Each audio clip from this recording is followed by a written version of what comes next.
All right.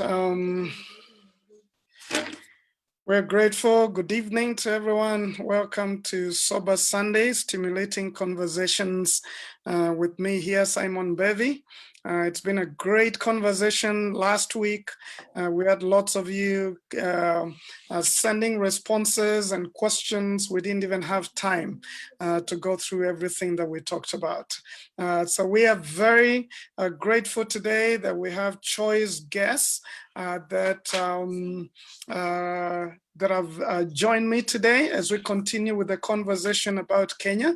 And so before I do that, let me just say to all of you, please invite your friends as we continue this conversation.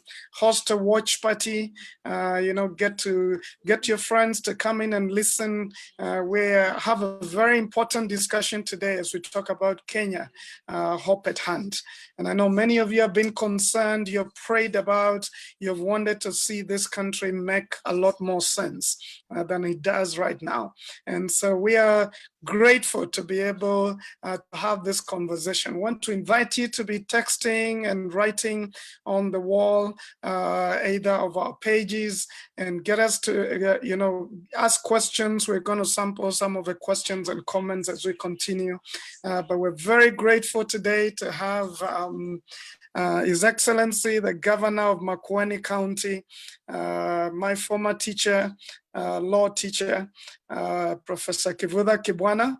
We're grateful that he humbly agreed to be part of this conversation. So welcome very much, sir. We're glad to have you.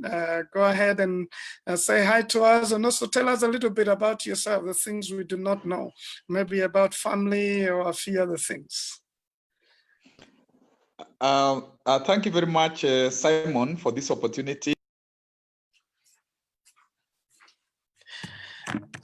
Sorry. Okay. To be in this conversation. And of course, I appreciate Caro, whom we are going to be in this conversation together. As you have said, I'm a lawyer, taught law at the University of Nairobi for 25 years. From age 23 until I went into politics. And currently I'm Governor Makueni, my second term. I'm married, of course, for not children, really, they're big people, because I have grandchildren. And currently I'm staying with our second daughter and our family and 2 grandchildren. And it's fun. Like the other Sunday, I was asked to bake a cake. And when I was trying to wriggle out of it, I said, I've never done this before by a 9-year-old. He said, if you're a governor, surely you can make a cake. And we did make a cake, helped by his mother. Okay. Well, I hope it was edible. Now that the mother helped, I'm sure it was. Yeah. Well, thank you very much. And again, good to have you. Caro Karuga, please, you're welcome. We've been friends for a long time. I know you care about this country. We have had many conversations with you about Kenya and what we could do when we were much younger. And now we continue. We're still young, but we are still pushing for change in Kenya. Caro is a CEO at KEPSA, and we're glad to have you here. So Caro, go ahead and introduce yourself as well. I think you've just done the introduction, and then you just said how old we are by saying you're not young anymore. My name is Caro Karuga. Yes, I'm CEO Kenya Private Sector Alliance. Been there in the alliance for about 15 years, and out of that, almost 13 years this year as a CEO. So it's been a while. Mm-hmm. And as Pastor S, as many of us call him, we've come a long way from apart from being good Christians, which I hope we still are. Yeah.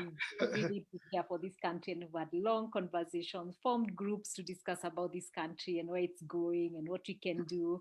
And it's good to say that I think these conversations were not in vain, that we are each trying to do something in our different spheres and in different environments. And I think for me, that's what always reminds me and encourages me is that just what God told Moses, what do you have in your hand? So he didn't say, go find 10,000 things and start doing, just what do you have in your hand? And I think for me, that's what I've been trying to be faithful with in what I have in my hand to serve this country. So I'm a political economist by training.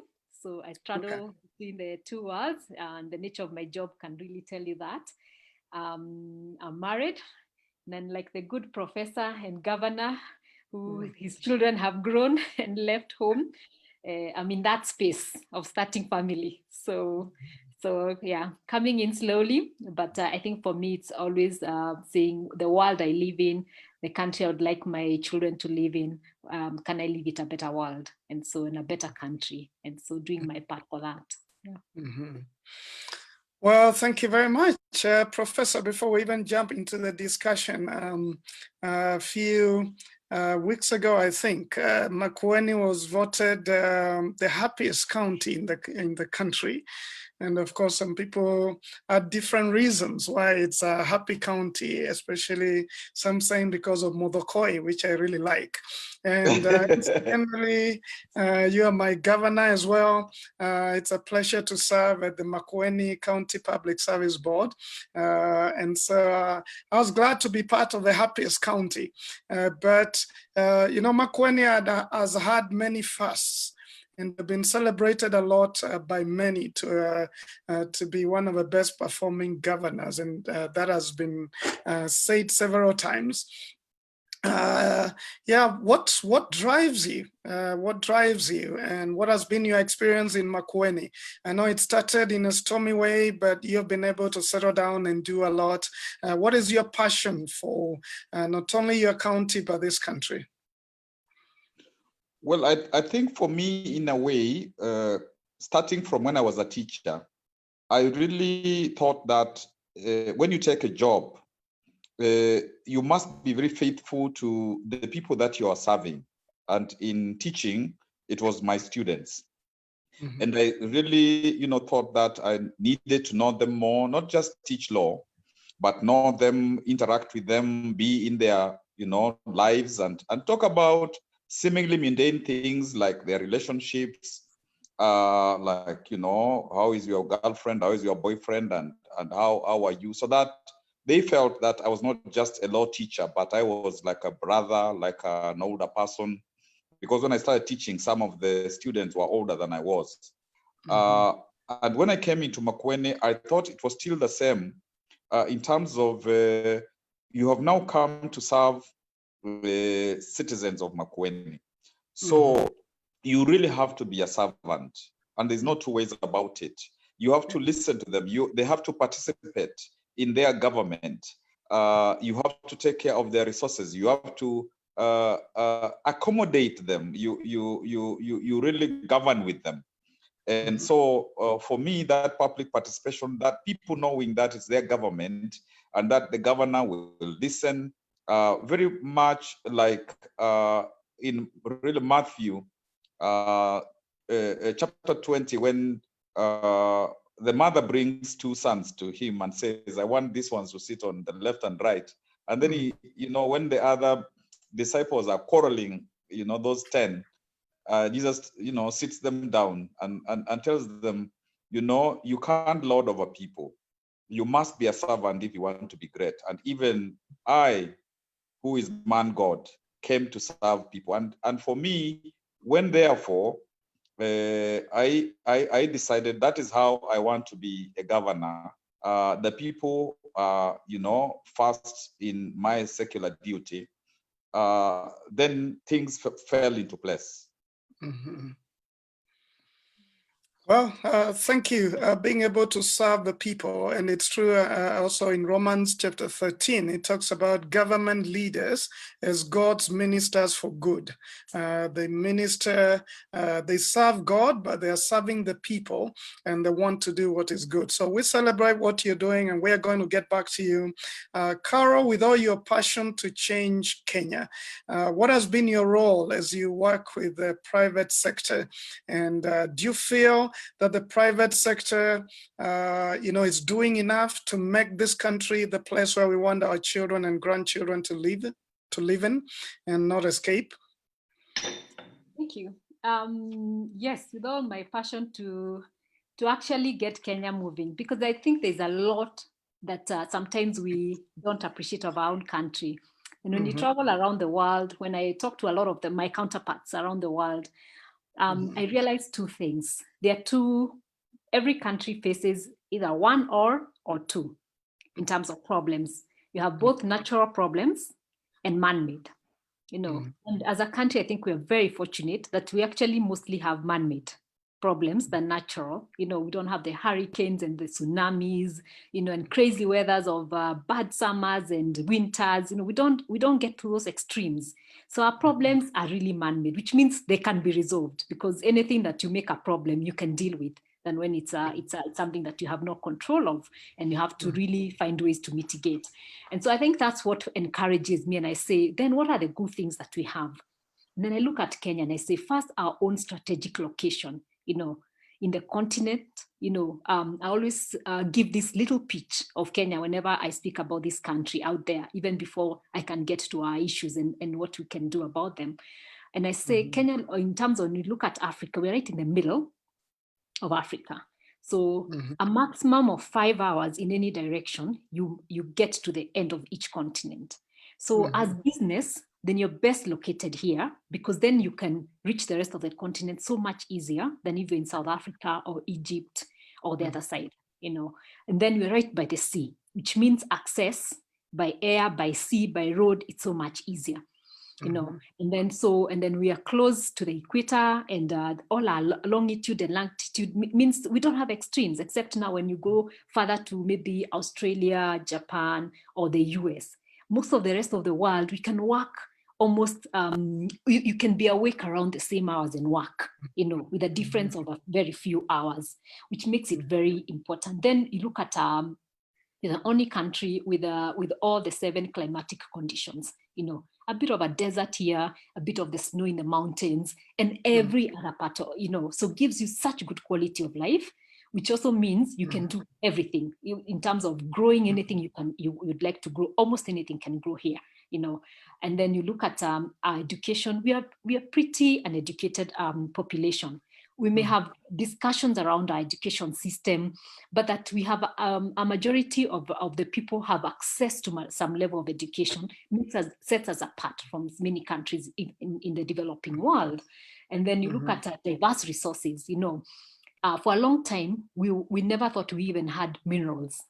So what was beneficial for that, we made sure that we diversified in a lot of other resources, a bit of manufacturing here, services and all that. So as we are moving to our resource rich, from oil to copper to iron to everything, we already have set the ground. So that makes us very rich. And so for me, when I think about are we changing this country from the business community, there's a yes and no. A big yes, because our economy is actually private sector driven. A lot of the countries that are around us in Africa and most of developing countries are very, very government driven economies. Ours is a private sector. And that's why even at the worst and the height of elections and everything, somehow we always recover, So our GDP will go down, but we'll recover because we are very private sector driven. And so, and our entrepreneurship spirit. Kenyans will survive. Look at the innovations that have come out during this COVID time, and you would think, actually, there was a young Kenyan who could think like that. They just needed to have a problem to solve, So that's what gives me hope and makes me realize that as a business community, we're doing a lot, we're serving a lot, we're interacting from where I sit. Of course, we're an intermediary, so we're between business and government. So we influence the policies a lot and bills, which has been good to a big level. The north side is where then we also have created within our space, and I'm sure the governor will be getting into this when we start talking about leadership and governance, the space for any country where you have bad people to thrive, And so while we have good people who are building businesses from scratch, building wealth, creating jobs, you have suppliers who are supplying businesses, supplying government with the right quality of products, doing the right job. Then you have the group that is doing the wrong things, who don't build anything, But in a few months, they become the new millionaires of anything. They supply air, they do all the wrong businesses, from fake gold to drugs. We have that, and we still see their businesses. I tend not to call them businesses, because business has a very different term. People who get build roads with bad quality roads, agriculture. I can give you an example of something I had not too long ago last year, where it's called Kilimo Biashara. Yeah. So we go to a farm and they grow crops for themselves, which they don't put all these harmful herbicides and pesticides. And then they have this big land where they grow all these potatoes, cabbages, and put all the herbicides, all the bad pesticides for sale, selling to their fellow Kenyans, to their fellow relatives. So that's a bad side of business. And because of that, now when you bring other sectors the same way, then we see the problems that we have as a country. Okay. Well, thank you very much, Professor. To come back to you, Martin Luther King Jr. said, what self-centered men have destroyed, other-centered men can build and ought to build. And I know that with all that you have done in Makueni, you've been one of the leaders who have been a light of hope, to see that we can have politicians do the right thing, defend public money, and ensure that money goes where it's supposed to go. Maybe you could just tell us a few of your success stories as we look at the fact that governance is not all rotten, that there is hope, that if people really want to be good leaders, like David in the Bible, they can be good leaders who do what is right. But tell us some of the things that you have succeeded in doing in Makueni, as a lot of people were online, they're celebrating you, they're calling you a good leader, a servant of the people. Thank you for all of you that are writing. Keep your comments coming and your questions. We're going to pick a few at the very end. Professor. Well, I think as Caro said, one of the problems is the bad people, people who don't want to produce. They want to benefit, particularly from the public sector, unfairly. And in a county government, like in the national government, those people are there, because when we came into devolution, we had a mixture of people who were in the local authorities, people who are in the national government, and the new people that we employed. And of course, even new people, when they come into a system and they find other people with bad manners, they're easily influenced. And that's why when we started and we had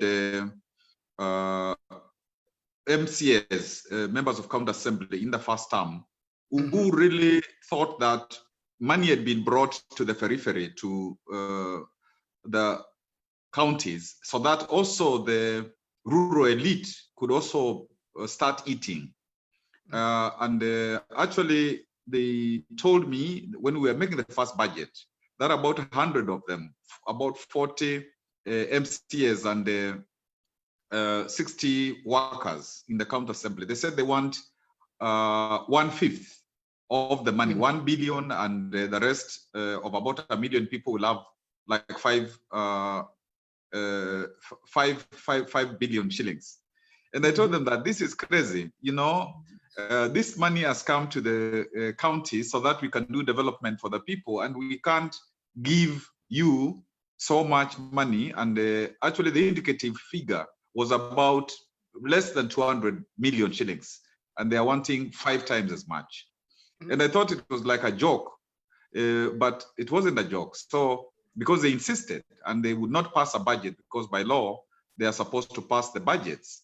And in the first year, they passed a budget in November. In the second year, they passed a budget in March of the following year, when there were only 3 months to the end of the financial year.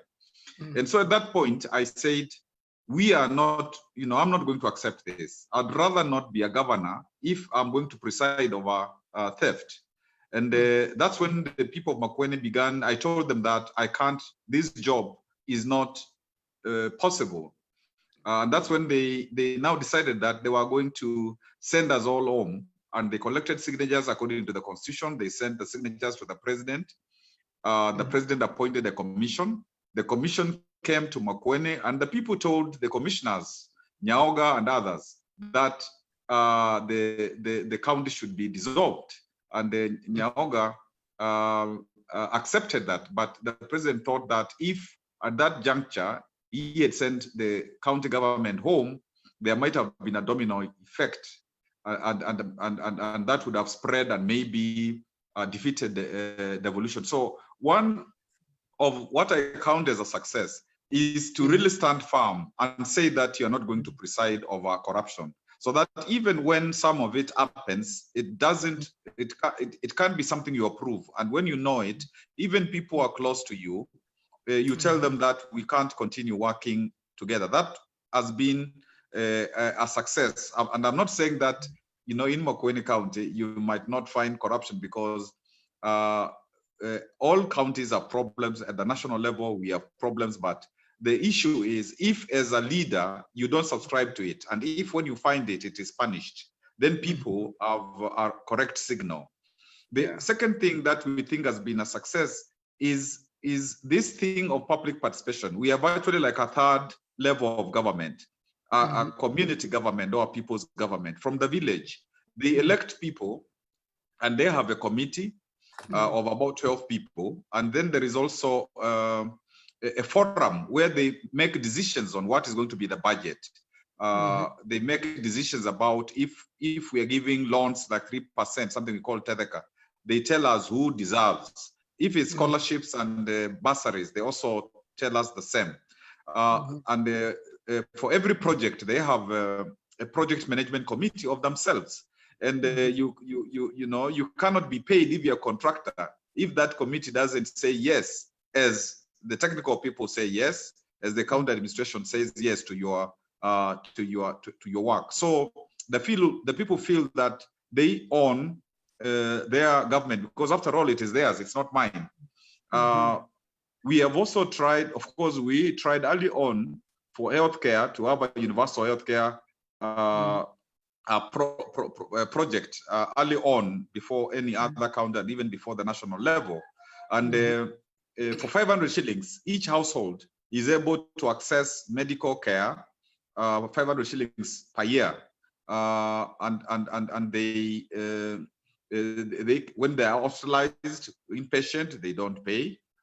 They also don't pay even when they have an operation. I've had occasion to have an operation in Makueni myself, and we didn't. You don't pay after you've paid the 500 shillings. We also started, as I conclude, we started some cottage industries, or our attempt at manufacturing. And I really still have to go to Caro and ask how they can assist us. I think I'm late in doing that. But we started things like the fruit processing. There's a fruit processing plant, mangoes, and we're even trying to now do juice. We are putting the machines for that, assisted by EU. We also want to process green grams. And there is a factory that we are building for that, and milk and honey, and even trying to mail. So we think that also in the rural areas, it's important to begin some manufacturing, some industrialization, so that all the counties more or less go ahead together. And these are some of the things that we have been trying to do.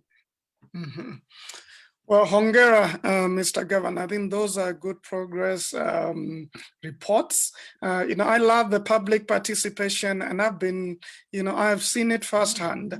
Recently, when we had this youth initiative, Kazi kwa Vijana, and I went to one of the sub-county offices, and these young people were reporting, and there were many young people needed to work. And I was surprised that it's the young people decided who to select. worked.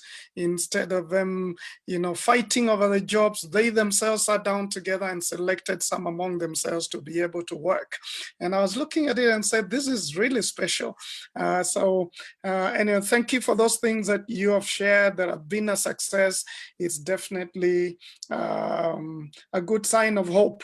And thank you to many of you that are writing and giving some responses to what we are discussing. MD Francis, you're talking about industrialization in Makueni County. That's true. That's what's going on there. Thank you, Waithera Sharagaido, saying Kenya is very well positioned. We are very well positioned to do what we need to do. And many of you saying awesome conversation. We continue with this. Let me come to you, Kara, and just ask you.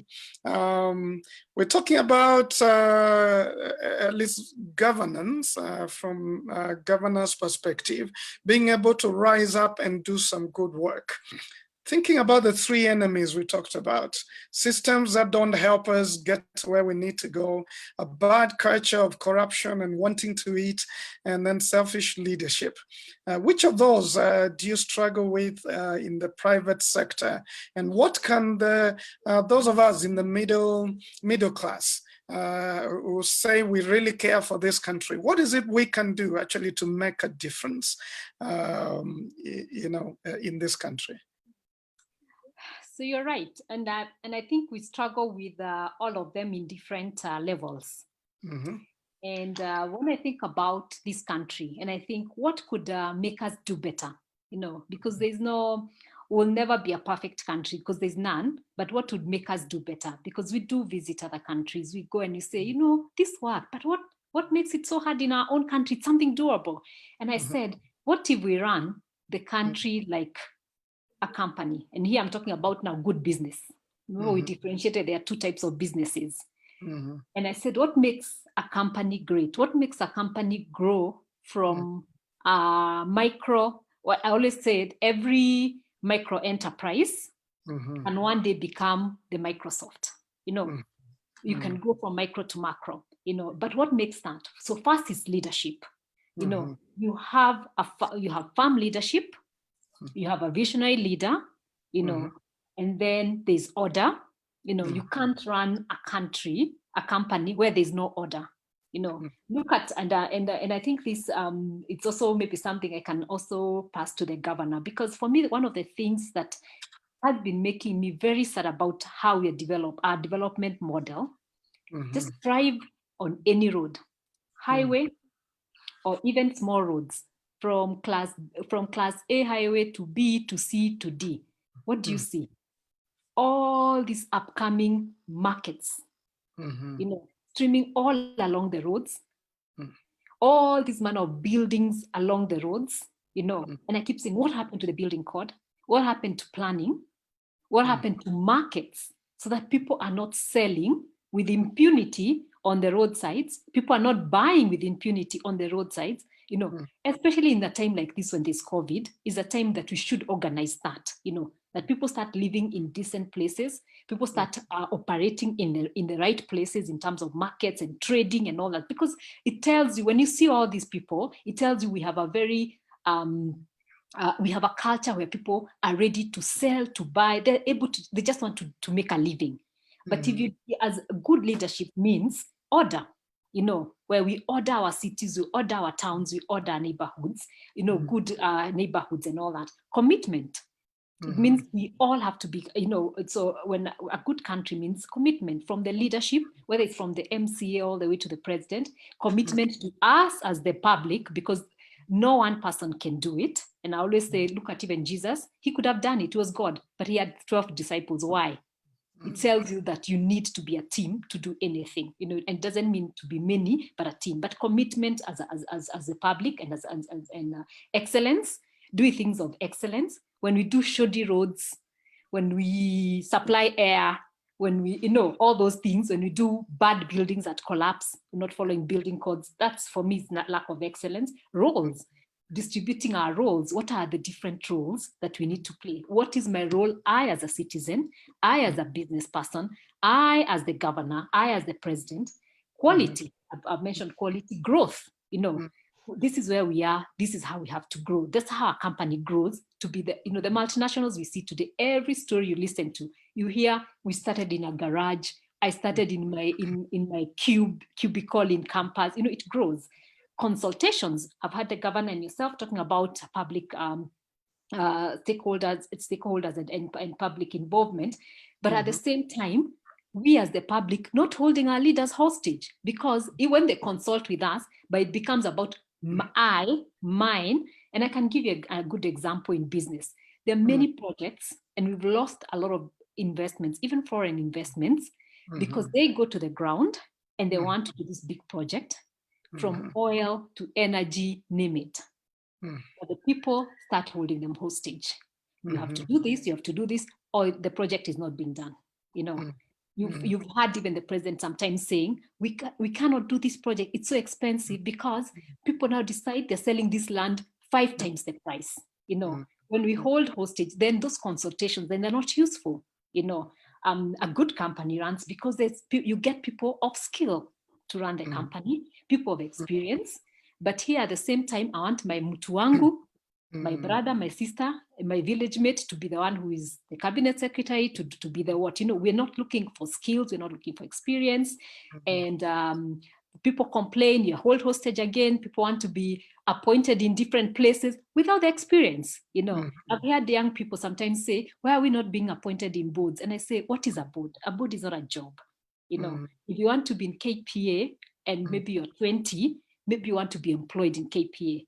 Maybe you've not gotten to the place where you have the experience to be in the board. And out of that, you will grow, because then when you get into a board and you don't have a job, what will you be trying to do is have 20 or 100 meetings in the year so that you can make some living. Well, the board is supposed to serve and maybe just get a sitting allowance. You get, that's where I'm going. Correct systems. We talked about systems. For a company to run well, it has to have the right systems in place. And that's what we have to have. And that's one of the biggest struggles for business in this country is the systems. When you can't get one license, it takes you 6 months. Or it takes you such a long time to move one thing to the next. That's what pulls us down. And so when I compare a company and a country, and I say, if we employ the same good things of a good company to run the country, we can have a good country. Well, thank you very much. And thank you for all of you are liking what we are saying, and someone congratulating you for the work that you're doing at the private sector. Someone congratulating you, Professor, and saying great work in Makueni County. We are proud of you. Thank you for all of you who are watching in the different watch parties and who are listening to us. And remember also at Transform Nations, we do different programs to help us change and become better. We do Man Enough, and I was privileged with you, Professor, to do it in Makueni a few years ago, and we got to graduate a lot of men there. We also do EZA, which is for the ladies. We do Intentional Dad and Intentional Mom to help us be able to raise up our children during this time. And if we're mentoring now 200 boys in this season, and in 2 weeks we'll start another mentorship program. So in case you're interested in any of our programs, feel free to let us know on our Facebook page, and someone is going to talk to you. Just indicate on the wall that you'd like to get involved in those programs, and someone will talk to you.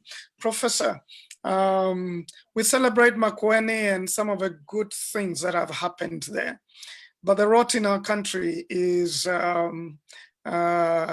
just crazy, if I could use that word. And we're talking about COVID money that has been eaten. We're talking about a lot of scandals. Some have been exposed, and then nothing much was done. The Bible says in Judges chapter 5, verse 2, which is a verse I really love. And it talks about when the leaders lead in Israel, and when the people willingly follow or offer themselves, then it creates a praise the Lord effect. In other words, everyone is happy. Everyone says, wow. Everyone wants good leadership. And once there's good leadership, people are willing to follow. What would you say we could do about this country to be able to break out of this shameful mold where we have been for a long time? That 50-something years into independence, we still have such huge poverty levels. A lot of money has gone into private hands. I think it's Mungo Kibati who used to say, every week an entire Thika road goes into the pockets of people through corruption. What can be done about governance in this country, Mr. Governor? That's a big question, and that's really the question that as a country we need to answer to realize the promise that at the beginning Carol described. And even what she said about the government not facilitating the private sector. If you take forever to get licenses, if some people even want to have shares in your company so that they can allow you to proceed, you know, when that happens, you can't easily have clean business. And the country must suffer if we are not growing wealth. As a result, we can't grow jobs. The young people are unemployed. And in the future, you can have a restive situation. So I think in terms of fighting corruption, that's really priority. I think in 2018, yes, I think it's 2018, when the EACC itself said that the money which had been lost to corruption and to wastage was about 180, I think about 180 billion. No, I think it was even actually 800 billion, which had been lost to corruption and wastage, meaning that's the money more than twice as much as we get as counties in a year. And I remember in my youthfulness, when I was reasonably idealistic, working in NGOs, we did a study about corruption in Kenya in 1992-93 during Moi. And we published a book called The Anatomy of Corruption in Kenya. And basically, we were unearthing corruption episodes. And of course, when we did that, the Anglo leasing and so on and so forth, I was in big trouble with the government, and even the NGO that we were working under got temporarily. It was actually they stopped it. They deregistered it.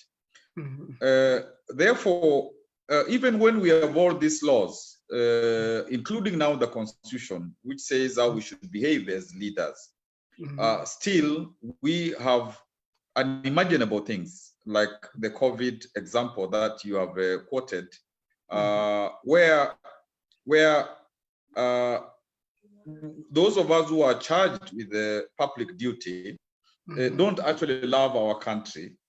We don't actually love the people that we serve, because if you did, then you couldn't really do crazy things that would expose them the way is happening. And even when there is this very serious pandemic, one would think that even those who are addicted to corruption would say there is a limit. There are certain things you can't do, but that is not, that apparently is not the case. And of course, the president said that one of the things that he wants to do is to fight corruption, and invited the requisite authorities to help him in this fight. But if you really don't have all these institutions seriously knowing that whoever you are, when you are caught, you have to be punished, then it won't work. And therefore, like has happened in other countries, for example, in Japan, in Southeastern Asia, where when you are caught, whether you are a president or whoever, that's the end of you. And that has to happen. Our judicial system has itself to punish people so that it is clear that corruption is not tolerated. And it means that like in Makueni, those of us who are leaders, leadership from the top must demonstrate that corruption is not accepted. And whoever it is who gets involved, they are punished. But we may want as a country to like to say, okay, we have put this line on the sand, and whoever you are caught and you are punished. And then we ask, what do we do with the past corruption? Because there are those who feel that they will not let go of systems because they are afraid that they will be disappeared, so to speak, punished, so to speak, very heavily. But I think this idea of asset recovery, I think still one can use that law in a positive way without wanting to punish people unfairly. Use that, and then people will be asked, what's your, you know, what is it that you have? And we want to really know, and we are going to return to the public what you took which did not belong to you. And we encourage each other that way, and it's a transparent a system, and a bit of that is happening now, but it needs to happen more rigorously. I think that all of us who go into public sector, we must declare the wealth that we have.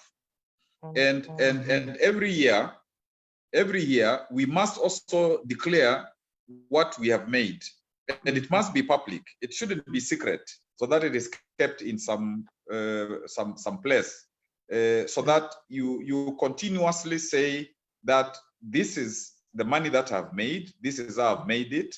And when people see that there is money you have made, which is not, they are not clear where it's from, then it means that there is a problem with you. And actually, if we were to deal with corruption, you know, in some of the countries like Japan, when a minister or some senior person is caught, sometimes even they commit suicide because you have put your family in a lot of problems. It is a drastic thing in those places. I'm not suggesting that we should do that in Kenya, but I'm saying that if you want a lot of money, it can't be in the public sector.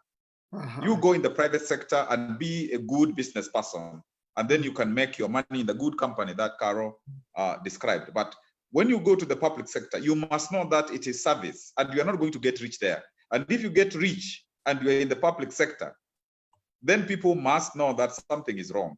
Of course, you can also have companies and so on, and in some jurisdictions, when you get into the public sector and you have companies, there is a holding company which runs the business for you until you finish being in the public sector and you come back to your company. So I think we need to get to a situation where in Kenya, people know that when you go into the private sector, into the public sector, you don't go there to make money. You go there to serve.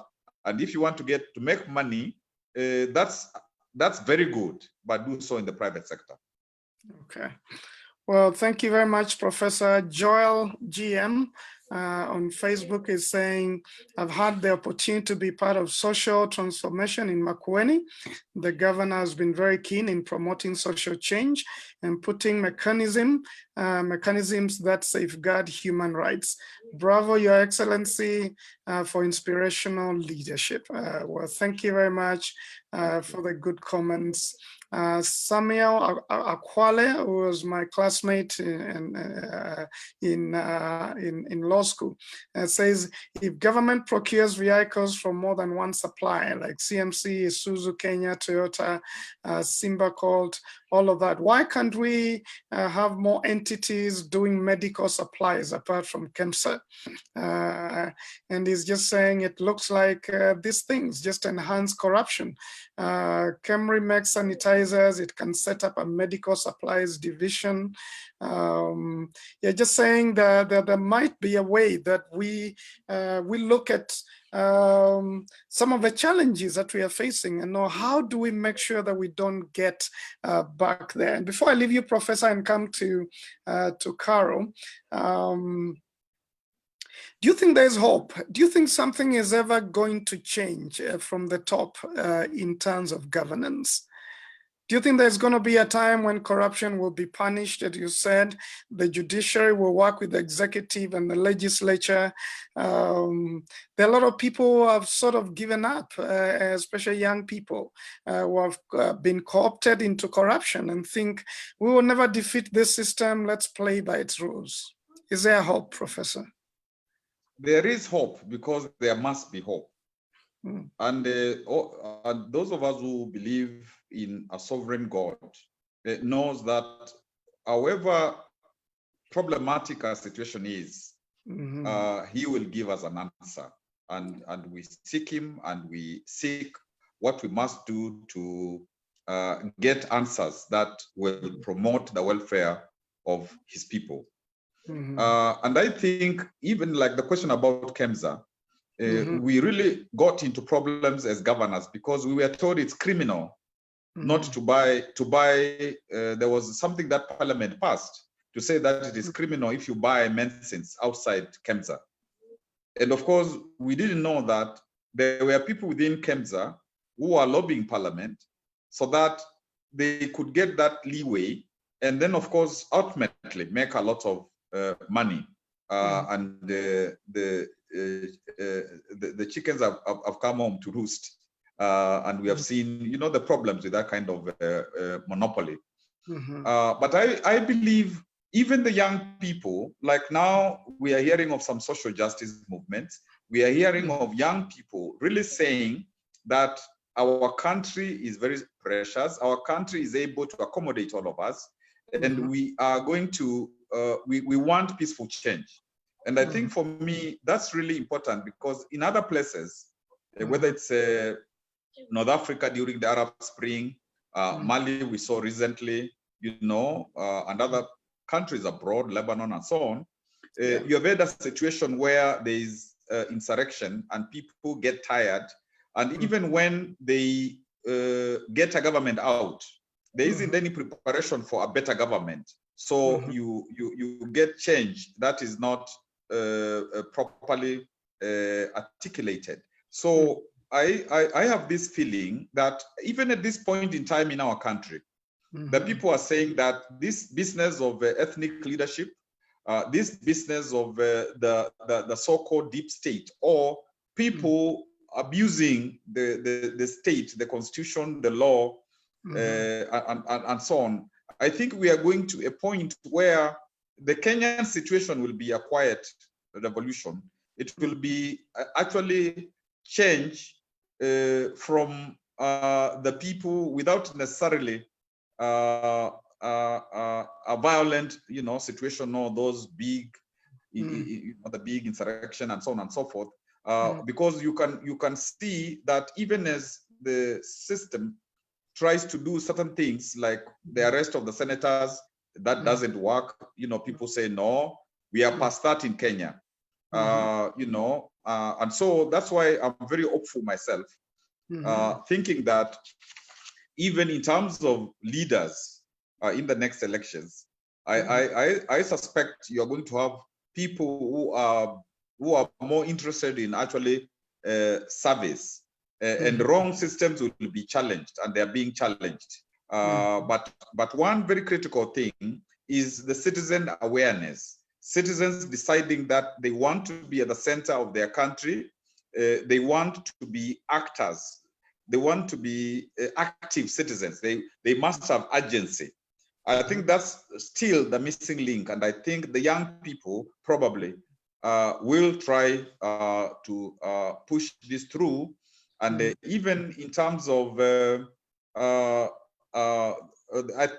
suspect that the president is feeling that you need some, you know, change for this country so that in his 2 years now, he helps it to transit into a better situation rather than leaving it in a situation where it's going to get from, you know, bad to worse, as it were.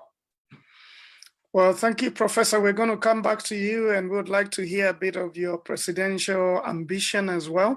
I know it elicited a lot of excitement among, especially some of the young people who think you might be representing the hope that we have had. But let me come to you, Carol, representing especially the private sector.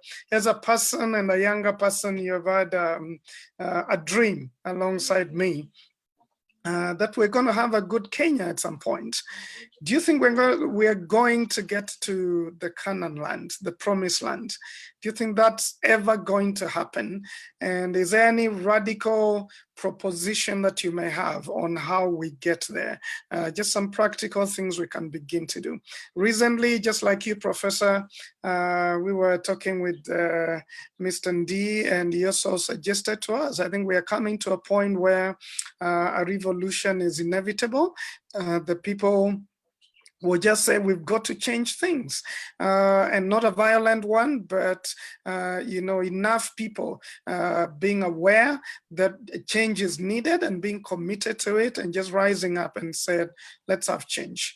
Do you think we're going to get there soon, Carol? So this is my view, and I think maybe it may be a very different view in that whole idea. When I hear people saying, we shall never get to Canaan, or we shall get to Canaan, I ask them, what's Canaan? Have we defined what Canaan is? Is because, and when you talk to different people, everyone has a view of Canaan.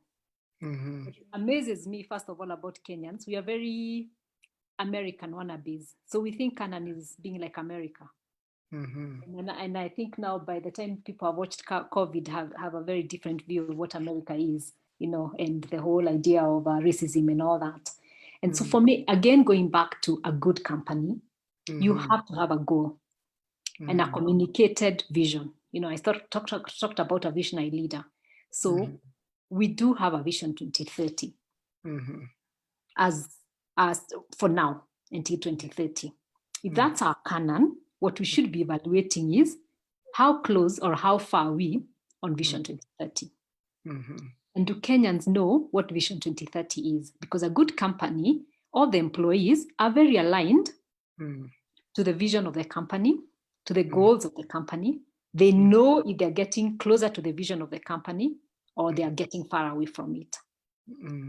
So until we define what we mean by canon, then we all will continue thinking canon is something totally different.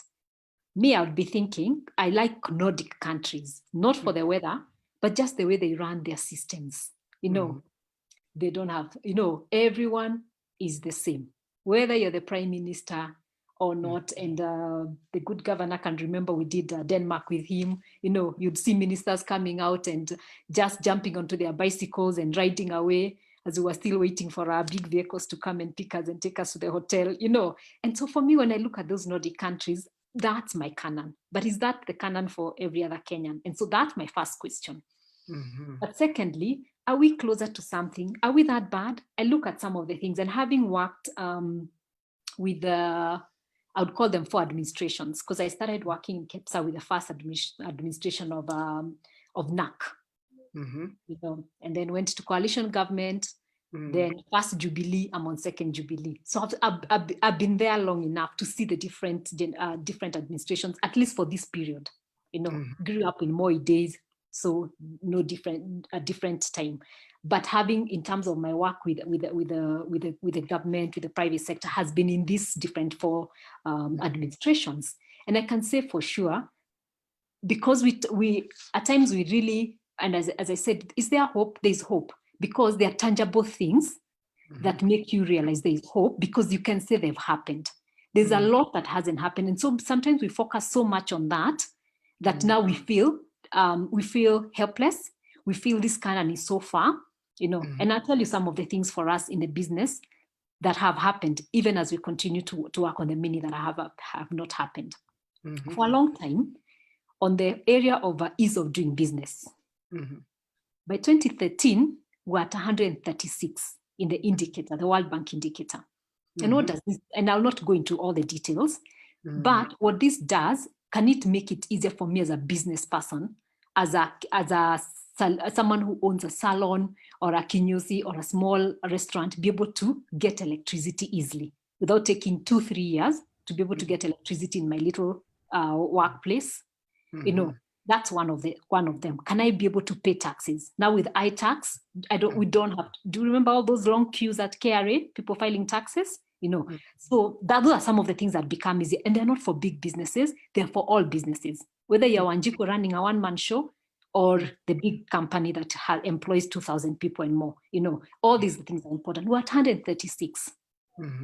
Last year, out of 180 countries. Last year, we're at number 56. Wow.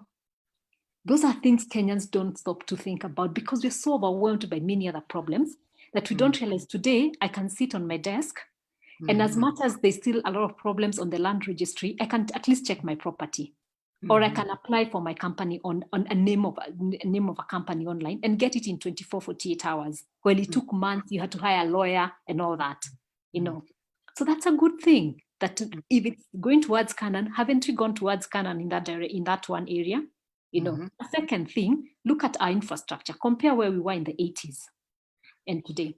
And every economist will tell you any development in a country, the foundation is infrastructure. You do not sort out your infrastructure, you're going nowhere. Listening to the governor who's done so well, and I'm very proud of him, you know, even doing what he's doing with the fruit companies and all that. Can you imagine without infrastructure? Will those fruits ever get to that company? Will they get to the market? You know, people cannot move, people cannot transport anything. You know, so have we improved our infrastructure from where it was in the 80s? Yes, we have. And I'll also even give 2 examples. We know SGR, we could have done it with less money. Maybe half or a quarter of what was done. But is it a good infrastructure? It is. The single gauge rail used to transport goods once a day. Today you can do almost 10 to 12 freight rails. What does that do? That means you can do much more business that you could have not done with a single rail. Yeah. And the same thing with people. People have options now. I can drive, I can take a bus, I can take the train, I can fly.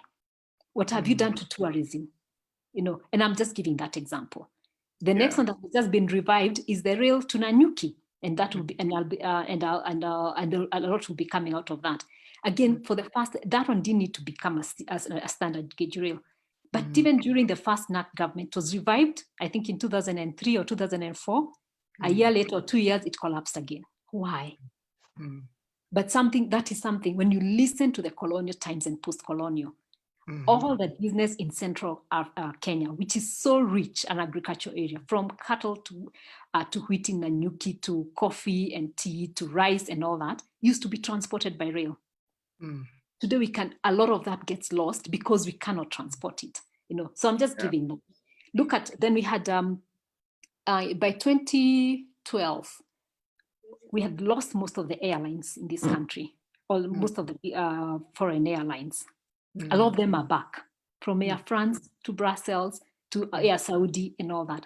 And haven't we moved one step closer to Canaan, depending on which Canaan we're talking about? Yeah. You know, car assemblies, you know, remember our Peugeots, our Volkswagen, they had all left this country as assemblies. They're back. Haven't we moved one step? So is there hope? There is hope, one step at a time. But let's define what our Canaan is. I love it. I like it. And I think we look up to our leaders to help us put together the corporate vision, the shared vision.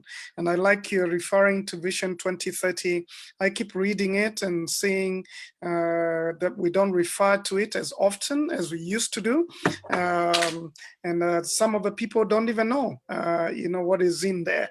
And so I like the challenge that you've given us. And yes, there's hope.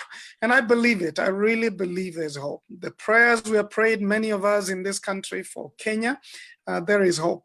But one of the big signs of hope is good leadership.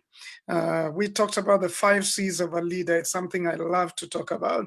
And Professor, you've had me talk about it. that we need a compelling vision, a leader with a compelling vision, with character, so can be trusted with people's money and with time management and things like that.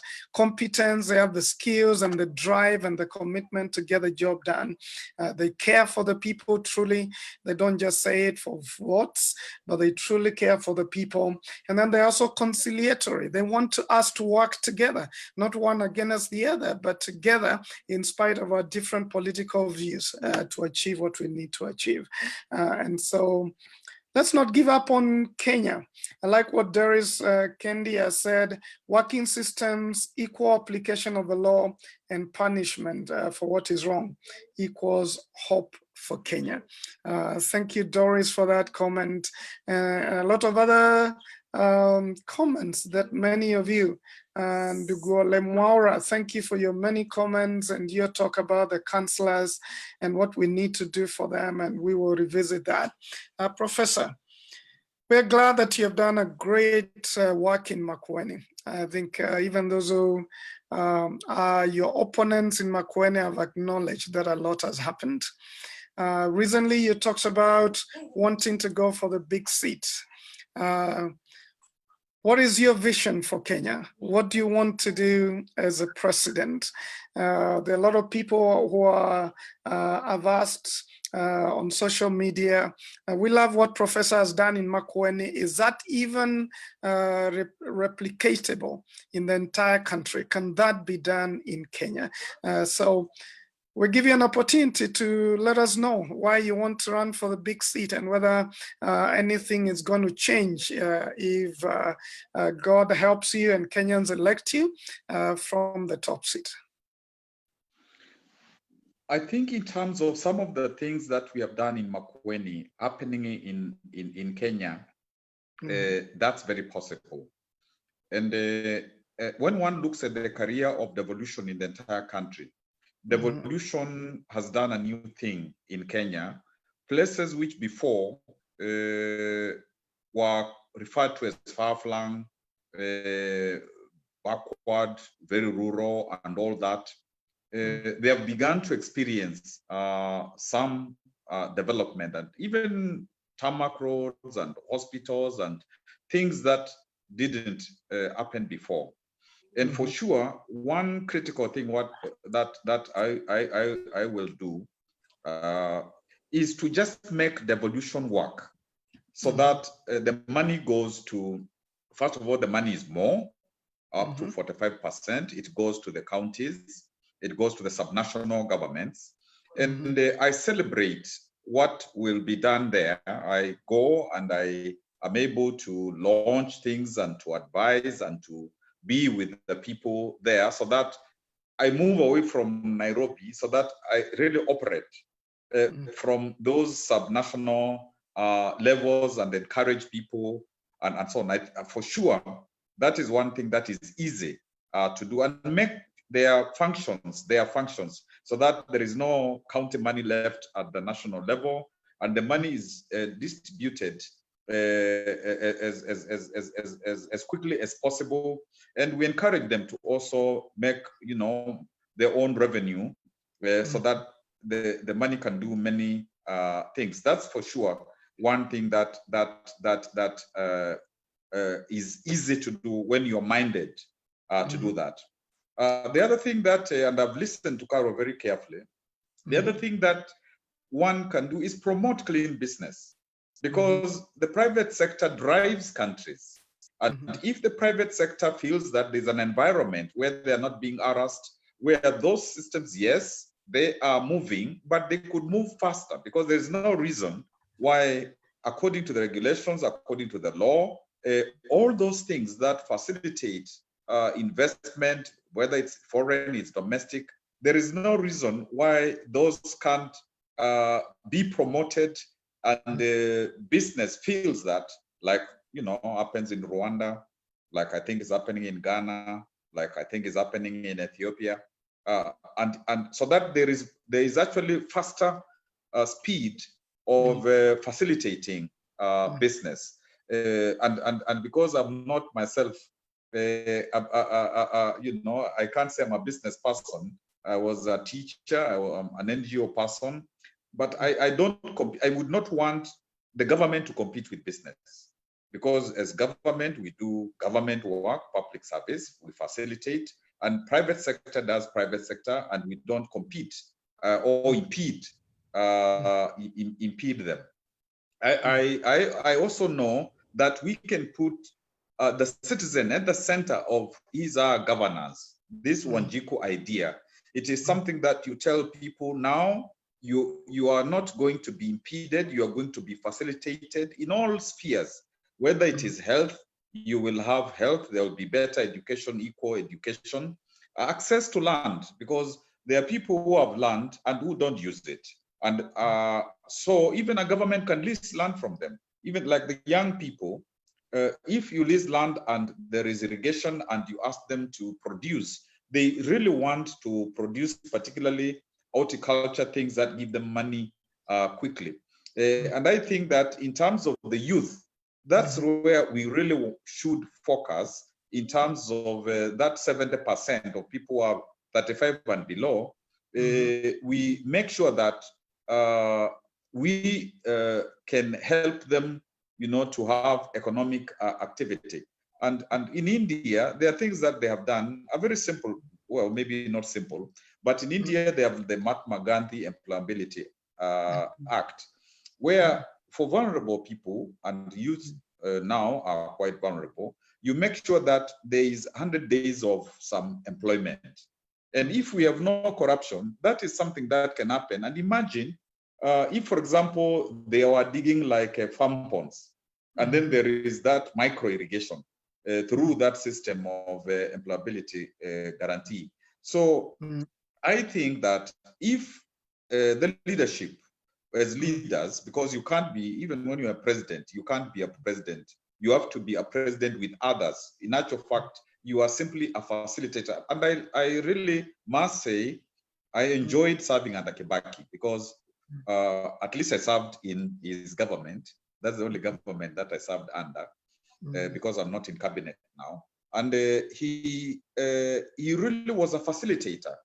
And I think that NAC period is what Carol was saying, that there was, movement in our country.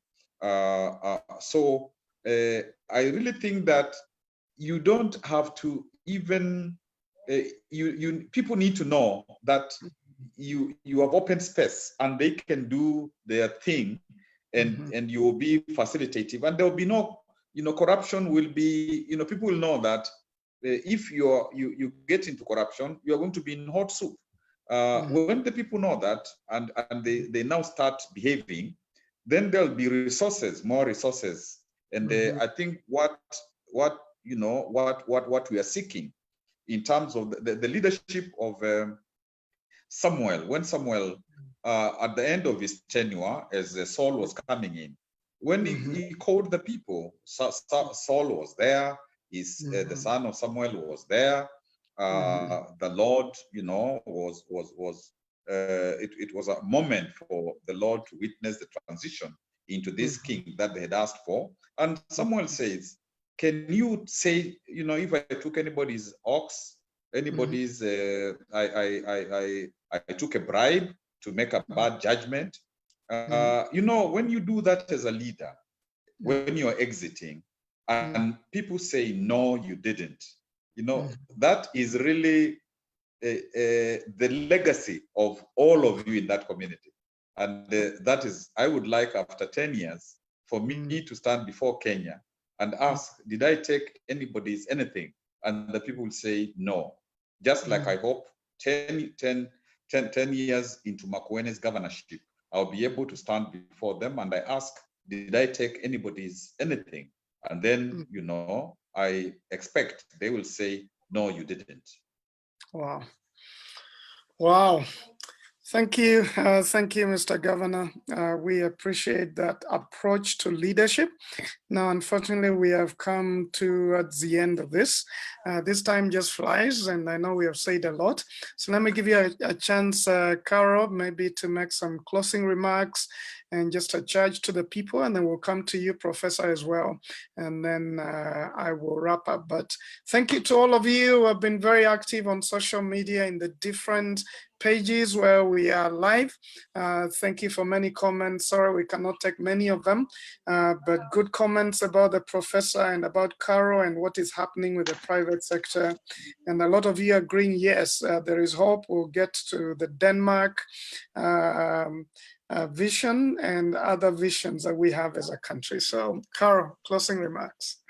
Okay, thank you very much. Yeah, there's so much to say. And I think for me, I just really must say, I really do admire the governor. And I just said, can you imagine if Kenya had 47 of what we have in Makueni? You know, as you're saying, as we get closer to this canon that we're talking about, all of us would get much closer. And so for me, even just having one, at least we can say, we know we have a leader we can emulate and look up to among the governors. And I hope we can say the same at cabinet. We can say the same at parliament. We can say the same at MCA level. We can say the same in business. You know, so for me, I think, as the governor said, I think when I look at my work in business, I always say, even me, when I leave this space, I think the one thing I would like said of me, did I promote good business? You know, because that's really why I'm here. You know, I want to promote good business because I know business is basically the engine of it's the economic engine of the country. And so the country will have grown if there's good business and we're doing the right thing. And so for me, that's why I push hard for systems. You know, I stand tall on corruption. And on the issue of corruption, I think for me, what the challenge I would put out there to Kenyans, you know, we all talk about corruption. I think corruption, and we all look at and say, you know, if there's a religious country in this world, Kenya is. You know, whether we talk about 80% Christians, you know, whether we talk about 20%, you know, Muslim or Hindu, we are all religious. And there are things about all religions, including Christianity. Issues of integrity are not questionable. Issues of competence, you know, they are all in all religions. So when those things are lacking in our own country, what does that say of us as religious people? What does it say for me as a Christian? What does it say about the next person who is a Muslim or the next person who is a Hindu? It means that we're not living up to what we say we are in terms of our religions. And so if we lived we lived up to what we say we are, the Christians themselves, the Muslims and all that, the real challenges that we face in this country, issues of integrity, issues of honesty, issues of excellence, you know, issues of justice would not be an issue. And then we can deal with the issues that we have to deal with because they are common to man. But also, again, as a good company, what does a good company do when someone is caught on fraud? Justice is meted, you know. So if we did the same in this country, because there'll always be bad people, you know, as long as, I always say, as long as Adam and Eve happened, sin is here until Christ comes again, you know. So, but we have to deal with it.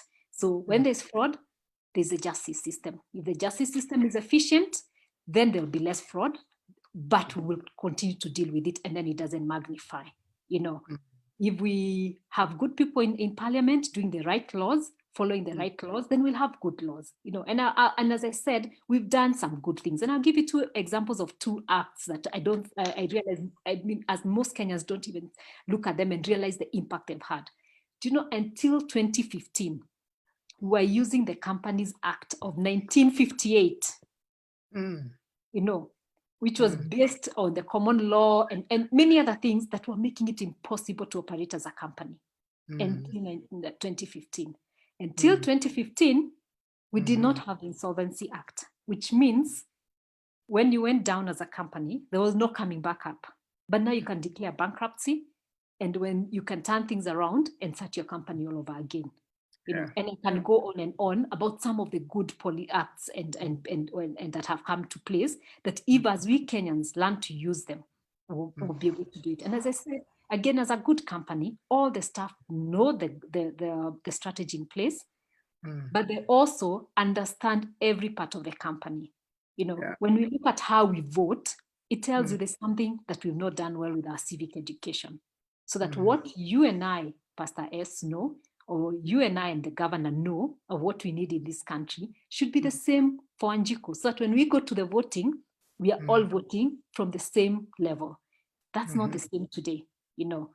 And so those are some of the things we need to do. But yes, there's hope. We've done many things that have moved us ahead from when you look from 1963.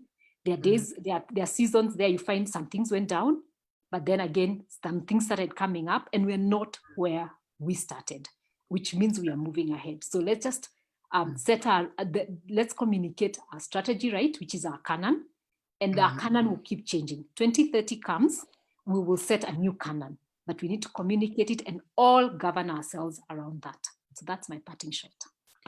Well said, Carol. Thank you very much. And a lot of thumbs up for you from many people saying that kind of advisory is needed in government and many other sectors. Professor, my governor, last words. Okay, I just want to say also, even within the public sector, in terms of our bureaucracy, there are some very good people who have a lot of, you know, skills, and people want to do right. And sometimes they're intimidated by, you know, political people. And therefore, even within that sector, within our public bureaucracy, when they realize that there is a system that expects the best from them, they will also rise to the occasion. So I would not be one to say that the public sector or our public bureaucracy is doomed. And there are people who do, you know, great work there. But I think that there has to be an intentionality of really taking our country forward by, you know, the good people in business who want clean business, people in the faith sector, people in the civil society, in the academia, and then this public sector, including government, you know, including politicians who want right for their country. I think that confluence will enable us to begin to make the very definite steps that we are saying our country requires. And I would also still say to young people, to the youth, that even when it looks difficult and, you know, people, you know, have no employment and so on, they need to stand up and even come up with like a manifesto through their youth organizations of what Kenya they would like, what are the things that they would like, and also venture into leadership. Because currently there are even presidents, prime ministers like Madagascar, like Finland, people who are under 35 when they became leaders of their countries. And even at independence, many of the people who in Kenya became our leaders were, you know, under 35. They were very young, the first crop of leadership. And whenever they feel weary, they feel that things are not right, our young people, they should still rely on God, like Isaiah 30:31, where they will be strengthened. They must look upon God to strengthen them and for them to soldier on and to really purpose to be the drivers of their country's change alongside these other positive people. So our young people, you know, in those social justice movements, in all those movements for change, in the faith sector, where there are also young people are doing fantastic things in that movement, they are the future, and therefore they must be steadfast in terms of demanding change, and change will come. Well, good word, Professor. Thank you very much. We appreciate that. Can I say just my last verse? Yes, Carol. Always say my verse for Kenya, which is my guiding verse for Kenya, and I always use it, is actually Jeremiah 4:7. You know, If the city prospers, you will prosper. Yeah. So to focus on the city, not the I. Mm. So that's my verse, and that's what I'd like to leave Kenyans with. Sorry, I forgot that verse. No, thank you. Thank you, Carol. Good words there. Continue to fight for what is right and what is just from the private sector. Thank you very much, Governor. We want to wish you very well in your presidential ambition. We'll pray for you that many leaders like you would be multiplied throughout the country, and so that many people will be happier. Many counties will have happier people. But we celebrate what you do. Lots of good messages for both of you on social media. So Kenyans celebrate you. And for you, all of you that have been listening in the different social media pages, thank you for all your good comments. Thank you for many of you, like Mercy, who have said, yes, there is hope. Yes, there is hope. And for Professor reminding us as young people, we need to rise up. I think this is a call to the young and old, to the private sector and public sector, for us to realize that when leaders rise up and do what they need to do, and people willingly follow, and all of us do our part, you may not be the Minister of Environment, but you can plant trees in your neighborhood. You can collect trash. You can make noise when someone is polluting the environment. Let's not only blame the leaders and point to other people and systems. Let's arise, all of us, and realize we can make this country a better place. And the responsibility is on each and every one of us. I keep telling my children, I'll definitely leave them a Kenya better than myself. I pray that all of us will do what we can to make sure our children don't die in the Mediterranean trying to find a better life in Europe, when their parents did not put in the effort to make their country good enough that they would love to live in their own country. So may the Lord bless you. Thank you to everyone who has joined us. Again, Professor, all the best in Makueni, and all the best with your presidential bid. And the same with Carol. Thank you for the good work. We appreciate. Allow me to finish with a brief prayer, and then we'll release us. Almighty God, we feel like we must stop in this religious country and thank you. Thank you for those who are working to make a difference. Professor and Governor of Makueni is one of those. Carol is also one of those. And we pray that you continue to multiply good people, fight for the soul of our country. And we'll not only pray, but leave their knees and go to work every day to make sure this country becomes a better country. And so we pray that the dreams that we have all had and the dreams of our fathers to deal with the issues of this country will be fulfilled in our day, and we will celebrate a better country before our days are done.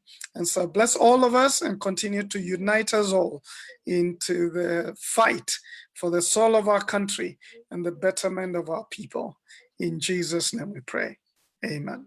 Amen. Thank you. Well, thank you again, Asante. and God bless you. We are privileged to have both of you, and thank you very much, Governor. We appreciate it. And to bless both of you. Thank you. Bless you all. All right, good night, everyone, and let's make Kenya and Africa indeed a better place. Thank you.